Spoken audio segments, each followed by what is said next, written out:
తిరిగి BCN news కి స్వాగతం.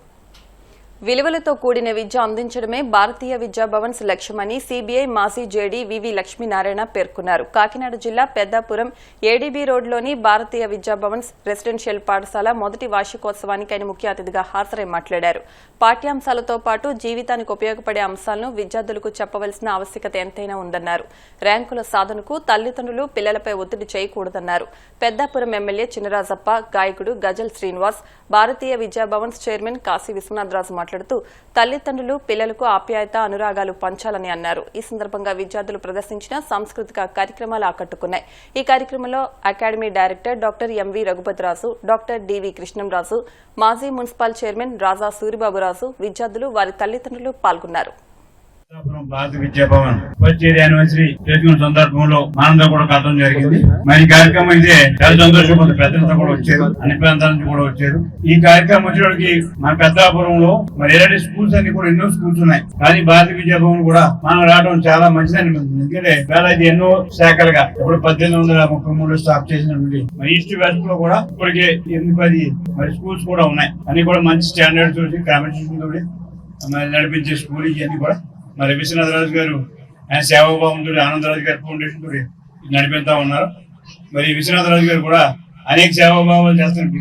ఇది ప్రాఫిట్ కోసం కాదు, స్కూల్ నడిపిస్తుంటారు, సేవాభావంతో స్కూల్ నడిపిస్తున్నారు కనుక ఆయన ఒకసారి అభినందిస్తూ మరి ఆనందరాజు గారు జ్ఞాపకార్థం మరి ఇంకా అన్ని స్కూల్ స్థాపించి ఇంకా మంచి స్టాండర్డ్ తోటి చేయాలని 28 ఎకరాల ఈ ప్రాంగణంలో పిల్లలు గనక చదువుకుంటే వాళ్ళ ఆలోచనలు కూడా చాలా విశాలవంతంగా ఉంటాయన్న ఉద్దేశంతో ఇక్కడ ఈ స్కూల్ స్టార్ట్ చేయడం జరిగింది. ఇప్పుడు కేవలం 79 మంది మాత్రంతో పాటే మొదలుపెట్టిన ఈ యజ్ఞం ఏదైతే ఉందో అది ఇంకా భావి తరాల్లో ఇంకా ముందుకు వెళ్లాలని నేను మనస్ఫూర్తిగా కోరుకుంటున్నాను. ఎందుకంటే ఏదైనా చిన్న కార్యక్రమం కూడా, ఏదైనా ఒక ప్రహసనం కూడా తక్కువ సంఖ్యతోనే మొదలవుతుంది. మహాత్మా గాంధీ గారు దండి సత్యాగ్రహం ప్రారంభించినప్పుడు ఆయనతో పాటు 72 మంది మాత్రమే ఉన్నారు. కానీ దండి సత్యాగ్రహం పూర్తి అయ్యేసరికి సుమారుగా 6 లక్షల మంది ఆయనతో కలిశారు. కాబట్టి ఈ విధంగా 79 మంది పిల్లలతో ప్రారంభమైన ఈ భారతీయ విద్యాభవన్ ఇంకా ఎంతో మందిని ఆకర్షించాలని, ఈ పరిసర ప్రాంతంలో ఉన్న వారందరూ కూడా ఈ స్కూల్ యొక్క లాభాన్ని, ఎందుకంటే మున్షి గారు ఒక గొప్ప ఉద్దేశంతో ఈ స్కూల్ ని స్టార్ట్ చేశారు కాబట్టి వారి ఆశయాలను ముందుకు తీసుకెళ్తూ ప్రతి ఒక్కరూ కూడా భారతీయ విలువలను పెంపొందించే విధంగా పిల్లలను తయారు చేస్తామని మేమందరం కూడా కంకణబద్ధులై ఉన్నాం. భారతీయ విలువలు ఏంటంటే మాతృదేవోభవ, పితృదేవోభవ, ఆచార్య దేవోభవ, అతిథి దేవోభవ. అమ్మా నాన్నలను గౌరవించే సంస్కారం, గురువుల్ని గౌరవించే సంస్కారం, అతిథులను గౌరవించే సంస్కారం ఈ పిల్లలందరికీ కూడా నేర్పించబడుతున్నాయి. ఎందుకంటే కేవలం విద్య మాత్రమే సరిపోతుంది, విద్యతో పాటు వినయం కావాలి, చదువుతో పాటు సంస్కారం కూడా కావాలి. అప్పుడే ఒక మంచి పౌరుడు పాఠశాల యొక్క ప్రాంగణం నుంచి బయటికి వెళ్లి ఒక అద్భుతమైన వ్యక్తిగా సమాజంలో ఎదగలుగుతారు. ఆ విధంగా ఈ స్కూల్ ను ముందుకు తీసుకువెళ్లే ప్రయత్నం మేము చేస్తున్నాం. ఇక్కడ పిల్లలకు కేవలం చదువు మాత్రమే కాదు, స్కూలు ఇల్లు వేరు కాదు. ఎందుకంటే ఇంటిలో మొదలై మీరు స్కూల్ వరకు, స్కూల్లో మొదలై ఇంటి వరకు మనం ఎప్పుడైతే ఆ సంబంధ బాంధవ్యాలు ఏర్పాటు చేస్తామో అప్పుడు పిల్లలు చక్కగా జీవితంలో ఒక గొప్ప స్థితి వచ్చిన తర్వాత అందరూ దూలాలు పట్టుకు వేలాడతారు, కానీ మనిషి ఎప్పుడు కూడా మూలాలు మర్చిపోకూడదు అన్నది నాకు భారతీయ విద్యాభవన్ చూసినప్పుడల్లా గుర్తొస్తుంది. మీరు భీమవరంలో భారతీయ విద్యాభవన్ ప్రాంగణాన్ని మీరు ఎంతమంది చూశారో నాకు తెలియదు. విద్యాలయం అనుకునేరు. ఈ భారతీయ విద్యాభవన్ కూడా మీరు ఏదో విద్యాలయం అనుకునేరు. ఇది అలా ఉండదు. నా కుడి భుజం పైన ఒక వ్యక్తి మహానుభావుడు ఉన్నాడు, కులపతి కె మున్షిజీ. మన భారత రాజ్యాంగం రాసినటువంటి పెద్దవాళ్ళల్లో సలహాదారుల్లో ఆయన ఒకరు, కె మున్షి గారు. వారు స్థాపించినటువంటి భారతీయ విద్య అంటే అది ఈనాటిది కాదు. ఈ దేశం, ఈ జంబూ ద్వీపం, భరతవర్షం, భరతఖండం ఉద్భవించిన నాటి నుండి కూడా మన జీవన విధానంలో తల్లి ద్వారా, తండ్రి ద్వారా, గురువు ద్వారా, అతిథుల ద్వారా నేర్చుకున్నటువంటి సంస్కార భారతాన్ని ఈ దేశం మనకి అందిస్తూ వస్తుందో దానిని విద్యా బోధనగా మార్చి మనకిస్తున్నటువంటి గొప్ప సంస్థ భారతీయ భారతీయ విద్యా భవన్ అని మీరందరూ కూడా గుర్తుపెట్టుకోవాలని నేను కోరుతున్నాను. రేపు మోడీ గారి దగ్గరికి వెళ్ళి 10 మంది 15 మంది 20 మంది 30 మంది పిల్లలు ఉంటే ఆయన ఒక్కొక్కరి దగ్గరకు వచ్చి నువ్వు ఏ స్కూల్లో చదువుకున్నావు అని అడిగితే రకరకాల స్కూల్ పేరు చెప్తే ఆయన ఏమి చరించడు. కానీ ఒక పిల్లాడు వచ్చి సార్ ఐఎమ్ ఫ్రమ్ భారతీయ విద్యా భవన్ అని అంటే గబుక్కుని ఆ పిల్లాడి దగ్గర తీసుకుని ఎక్కడి నుంచి నువ్వు, ఏ ఊళ్ళో, ఏ రాష్ట్రంలో అని ఎంతో ఉత్సాహంగా అడుగుతారు. ఇవాళ రామకృష్ణ మఠ్ కానీ భారతీయ విద్యా భవన్ కానీ ఉన్నటువంటి గొప్ప పేరు అది వర్ణించలేనిది.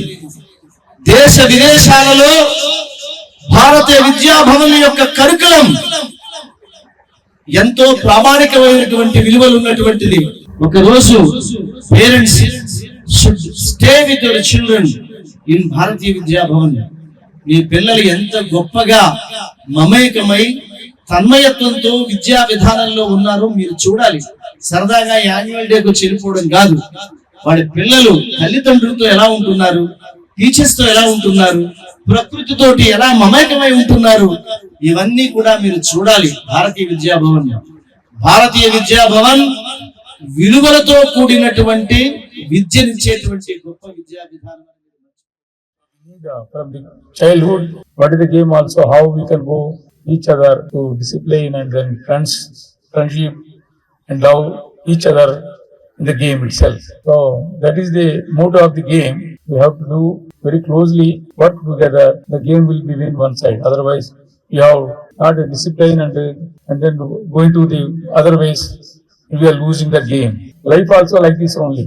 Our life is very one of the game also. From childhood, you learn education, games, and other activities also required. So Bhavans has providing lot of education. More than education is other activities also. Sports is one of the part of the education. Their parents, so they have children.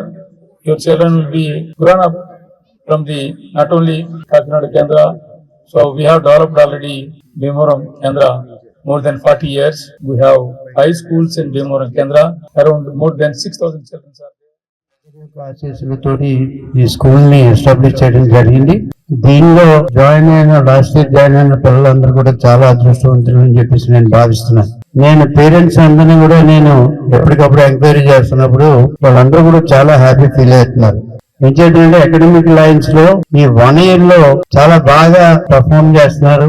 వాళ్ళందరూ కూడా మంచి knowledge acquire చేశారని చెప్పేసి వాళ్ళందరూ కూడా హ్యాపీగా feel అవుతున్నారు. అంటే అది మేనేజ్మెంట్ తరఫున అందరికీ కూడా ఆనందదాయకమైన విషయం అని చెప్పేసి ఈ సందర్భంగా మనం చేస్తున్నాం. నెక్స్ట్ ఇయర్ కి పూర్తి స్థాయిలో మన స్ట్రెంగ్త్ తప్పనిసరిగా రావడం జరుగుతుంది. అంటే ముఖ్యంగా భారతీయ విద్యాభవన్ స్థాపించడంలో ముఖ్య ఉద్దేశం ఏంటంటే ప్రపంచవ్యాప్తంగా 341 స్కూల్స్ ఉన్నాయి. అప్పుడు మున్షి గారు మహాత్మా గాంధీ గారి యొక్క ఇన్స్పిరేషన్ తోటి ఈ స్కూల్ స్టార్ట్ చేయడంలో ముఖ్య ఉద్దేశం ఏంటంటే భారతీయ సంస్కృతిని విలువలతో కూడుకున్న విద్యని మనం పిల్లలకి స్టూడెంట్స్ అందజేసినట్లయితే పిల్లలందరూ కూడా భావి భారత పౌరులుగా మంచి భారతీయులుగా తయారవుతారు. వార్తలు ముగించే ముందు ముఖ్య అంశాలు మరొకసారి.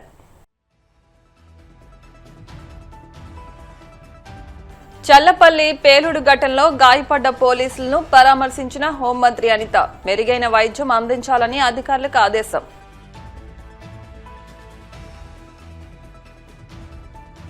అమరావతిలో ఖర్చుపై కూటమి ప్రభుత్వం కాకిలెక్కలు చెబుతోందన్న వైసీపీ రాష్ట్ర అధికార ప్రతినిధి వంగవీటి నరేంద్ర. రాజధానిపై అంత గోప్యత ఎందుకని సూటి ప్రశ్న.